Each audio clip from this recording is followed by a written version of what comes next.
আমরা এখন আছি মেঘের রাজ্যে। মেঘের রাজ্যে, মেঘের উপরে আছি আমরা। ভূমি থেকে প্রায় 100 ফুট উচ্চতায় আছি আমরা। আসলে নিচে মেঘের জন্য নিচের কিছুই দেখা যাচ্ছে না। ইতিপূর্বে আমরা ছিলাম ওই যে দূরে, যদিও মেঘের কারণে দেখা যাচ্ছে না। হ্যাঁ, এই হচ্ছে অবস্থা। এখানে আমরা ওঠাটা অনেকই, জার্নিটা আমাদের খুব সহজ ছিল না, খুব কঠিনভাবেই আমরা এই জার্নিটা করে আসলাম। দেখাচ্ছি আপনাদেরকে, এই যে এই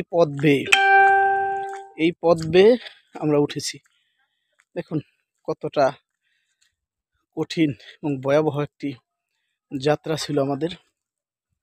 তো সর্বশেষ আল্লাহর দরবারে শুকরিয়া যে আমরা সুন্দরভাবে এই পথ অতিক্রম করতে পারছি। দেখেন নিচে মেঘের কারণে কিছুই দেখা যাচ্ছে না।